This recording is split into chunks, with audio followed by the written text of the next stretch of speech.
Alhamdulillah, Alhamdulillahirabbil alamin.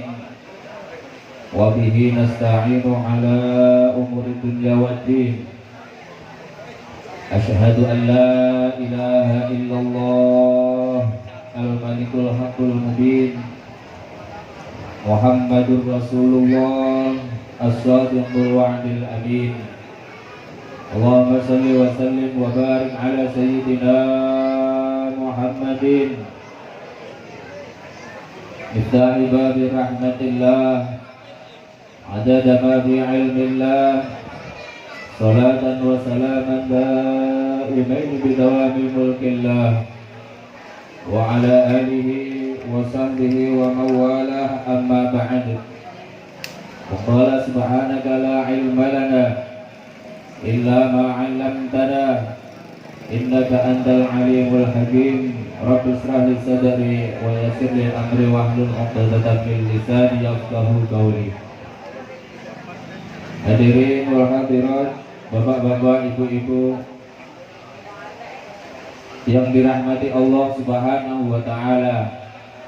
Wabil khusus yang saya hormati segenap jajaran panitia acara halal bihalal Ikatan Warga Klaten yang pada hari ini disesepuhi oleh Bapak Pranoto. Yang saya hormati Ketua Umum Ikatan Warga Klaten Bapak Bayu Sarjono, para sesepuh Bapak Budi Utomo yang tadi telah menyampaikan nasihatnya untuk kita semuanya. Tidak lupa kepada para tokoh masyarakat, Bapak Ustadz Asnawi, Bapak RW Walimin, dan juga beserta jajarannya para ketua RT. Tidak lupa para pemangku aparat kepemerintahan. Dan alhamdulillah pada siang hari ini ada Bapak Babinsa, Bapak Undang, dan semuanya yang pada hari ini hadir. Mudah-mudahan kita semuanya senantiasa mendapatkan ridha dan keberkahan dari Allah Subhanahu wa taala. Amin ya rabbal, amin ya rabbal. Yang pertama, berdirinya saya di sini untuk memberanikan diri, dan terbukti pada hari ini saya adalah orang yang paling berani di antara yang lain. Kenapa? Karena tadi Bapak Pranoto berdiri di sini didampingi oleh 2 orang, Bapak Bayu didampingi oleh 2 orang, Mbah Budi yang sudah tua tetap didampingi oleh 2 orang. Barangkali ada yang mau dampingin saya di sini, saya persilahkan. Ayo. Yang paling kosong, Pak Mas. Sholawat serta salam semoga tetap tercurahkan kepada junjungan kita Nabi besar Muhammad sallallahu alaihi wa alihi wa sahbihi wa sallama, yang senantiasa kita akan nantikan pertolongannya, yang senantiasa akan kita nantikan syafaatul uzmanya besok di yaumil qiyamah. Bapak-bapak, ibu-ibu yang dirahmati Allah Subhanahu wa taala, pada pagi hari ini, pada siang hari ini kita bisa berkumpul karena rasa syukur kita kepada Allah. Sejenak kita melupakan aktivitas kehidupan sehari-hari kita. Sejenak kita melupakan kesuntukan yang ada pada diri kita. Sejenak kita melupakan kegiatan-kegiatan yang bisa kita lakukan, yang biasa kita lakukan setiap hari, hanya untuk bertemu dalam satu tempat di mana saudara-saudara kita berkumpul, yang mudah-mudahan kumpulnya di sini mendapatkan ridha dan keberkahan dari Allah Subhanahu wa taala.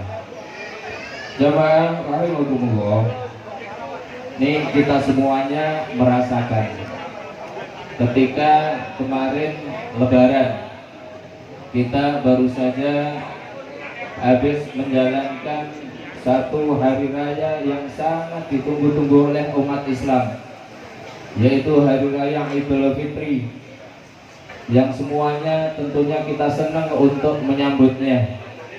Dan terutama yang paling senang adalah mereka orang-orang yang tidak mengerjakan puasa. Benar, orang-orang yang dia tidak menjalankan puasa, dia paling duluan ketika menyambut Idul Fitri.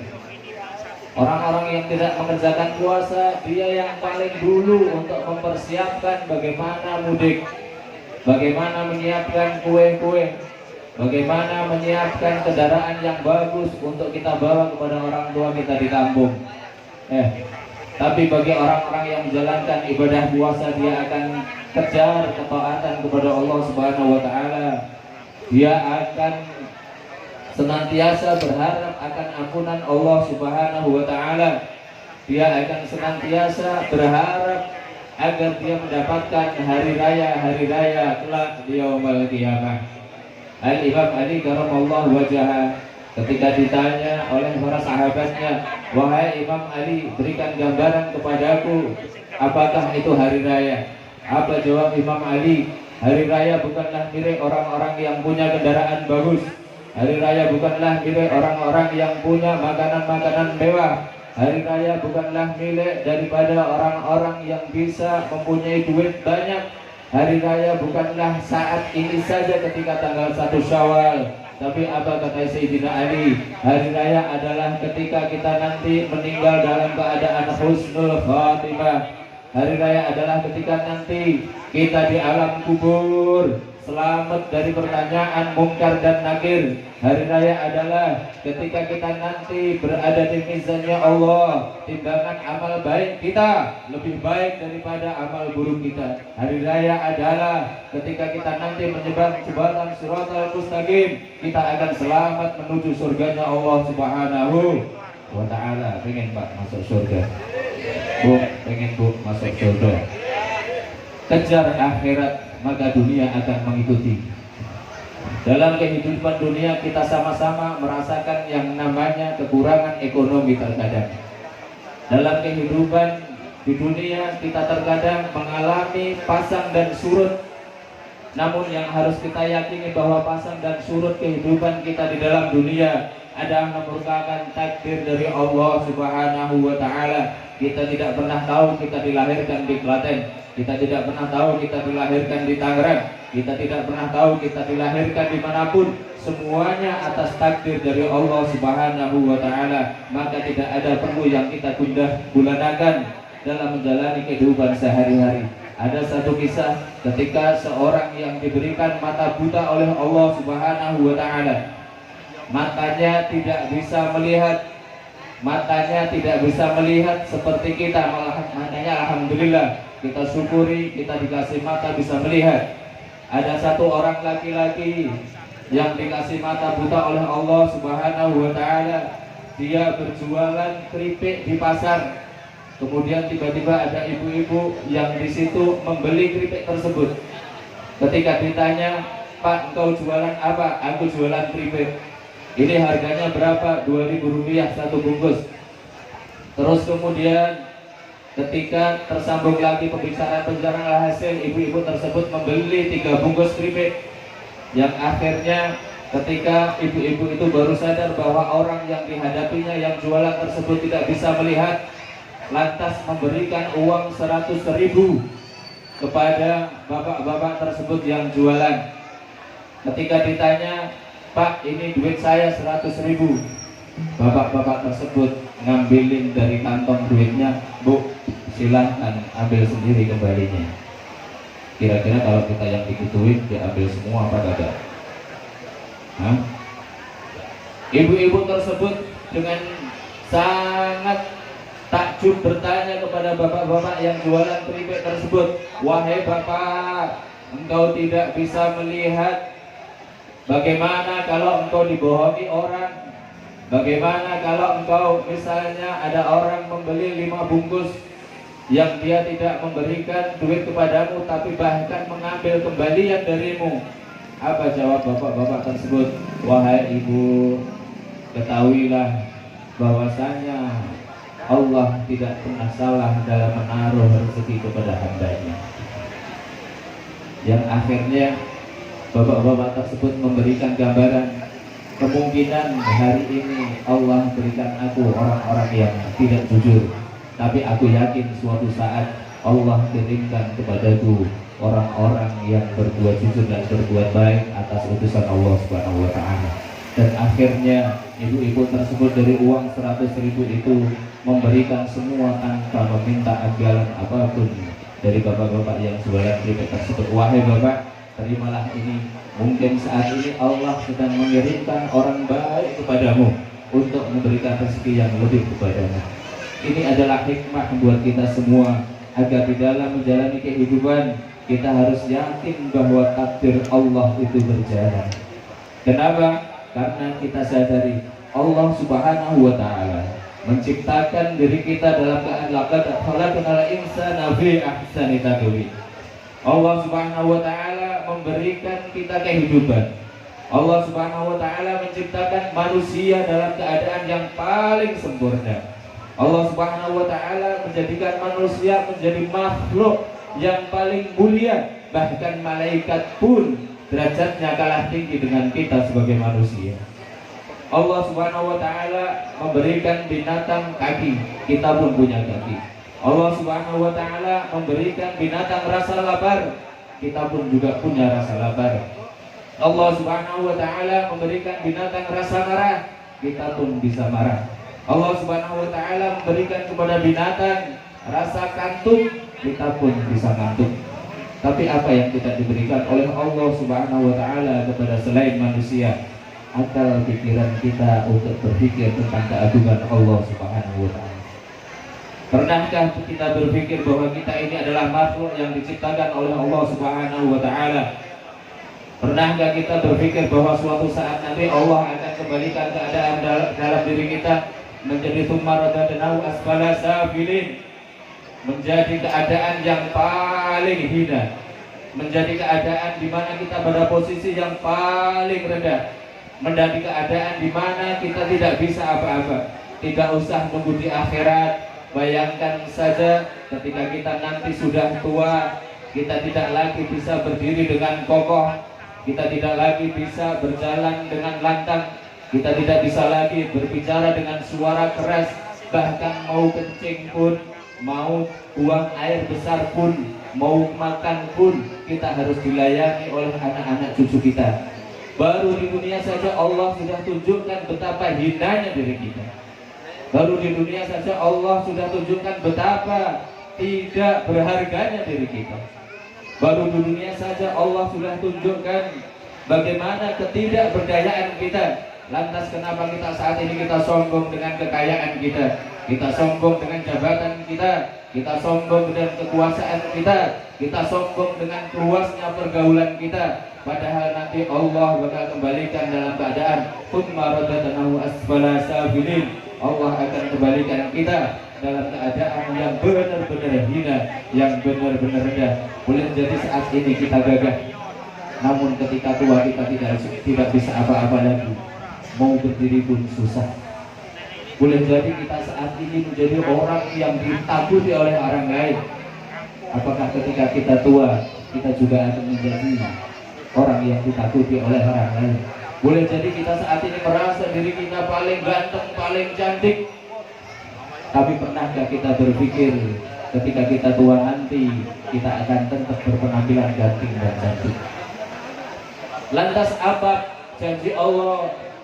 Allah Subhanahu wa Ta'ala berjanji kepada orang-orang yang beriman, yang dia tidak akan dihinakan baik di dunia ataupun di akhirat. Dengan apa? Mereka adalah illal ladzina amanu wa 'amilus sholihat. Orang-orang yang dia jaga keimanannya kepada Allah, orang-orang yang dia jaga amal-amal solehnya kepada Allah. Walaupun dia sudah tua, walaupun dia sudah tidak bisa menjalankan ibadah lagi, mungkin sholatnya dengan bahasa isyarat, mungkin sholatnya hanya dengan membuka atau mengejipkan mata saja, namun Allah tetap berikan pahala kepada orang-orang tersebut ketika masa mudanya dia jaga imannya kepada Allah dan jaga amal-amal solehnya kepada Allah Subhanahu wa Ta'ala. Ini adalah motivasi buat kita semua. Ingat bahwa umur kita tidak pernah tahu. Boleh jadi saat ini kita berkumpul, namun ketika kita pulang auto kita dengar kabar bahwa si bulan sudah tidak ada.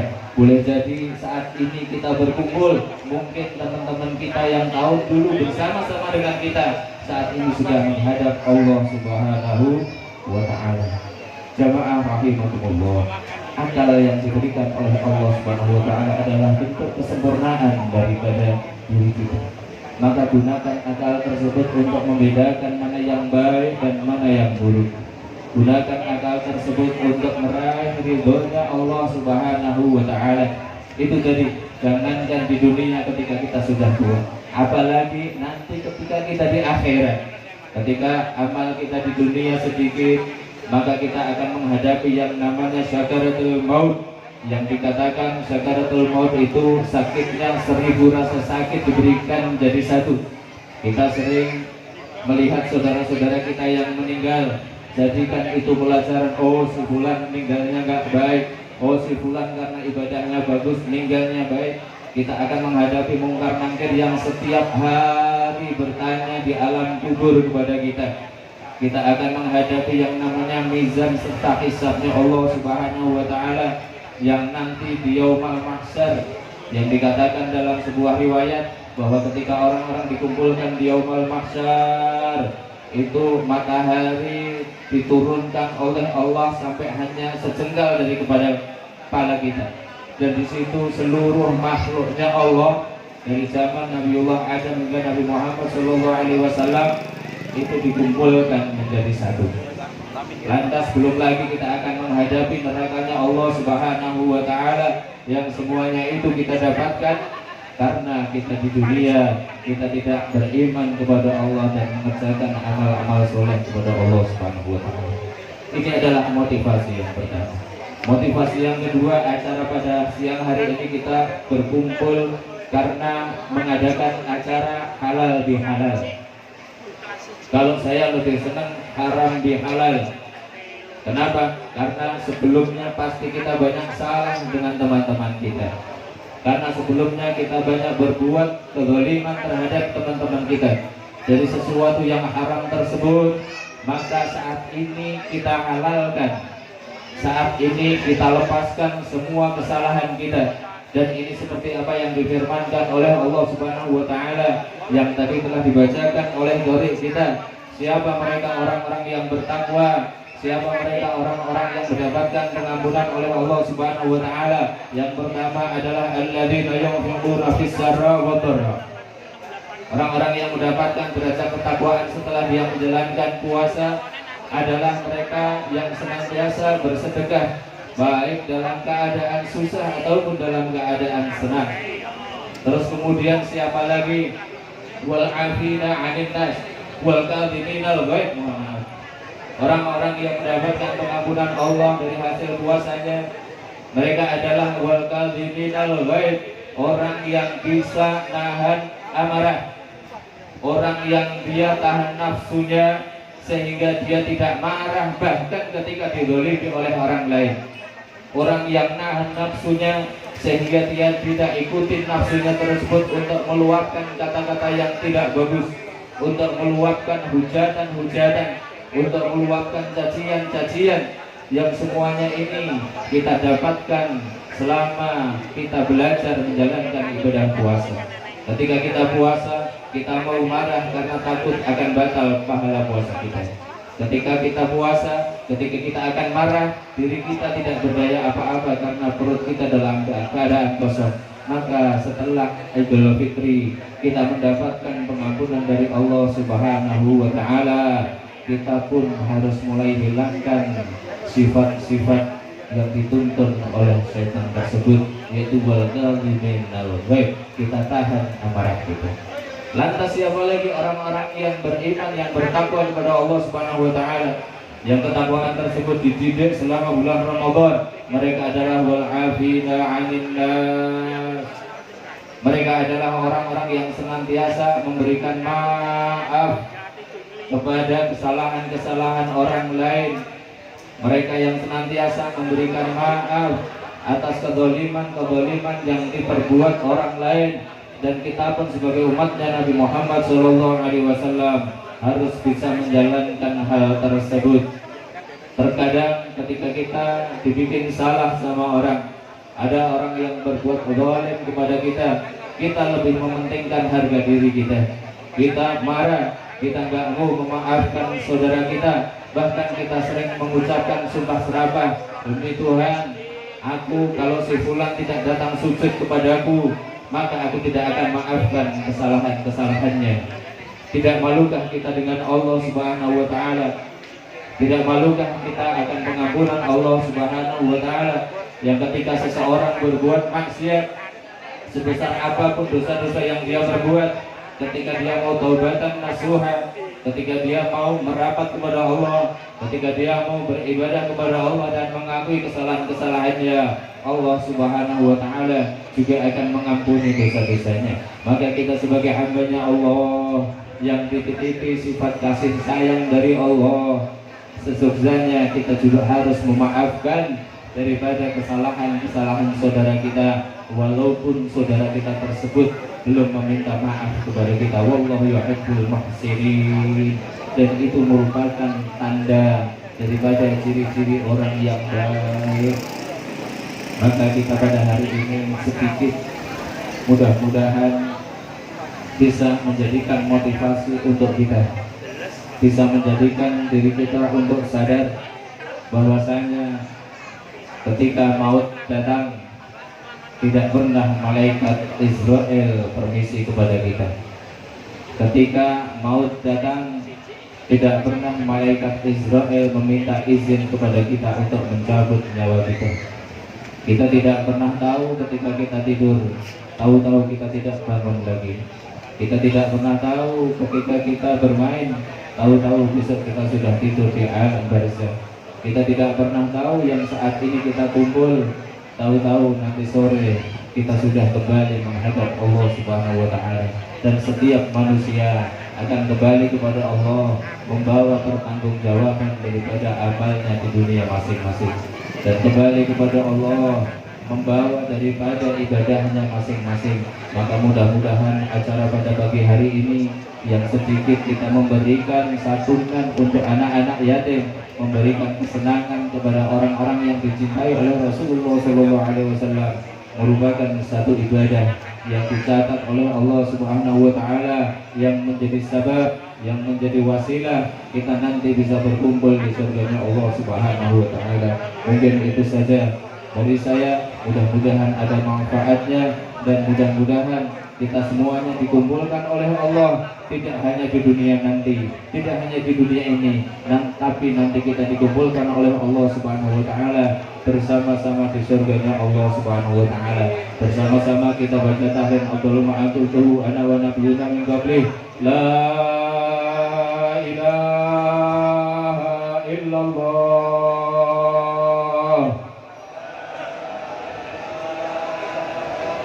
la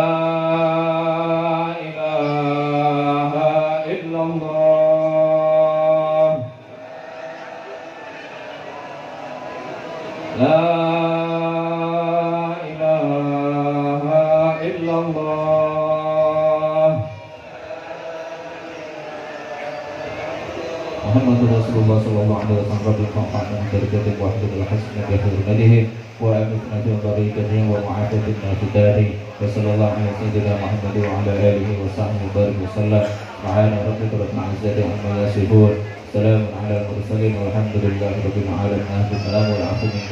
Assalamualaikum warahmatullahi wabarakatuh.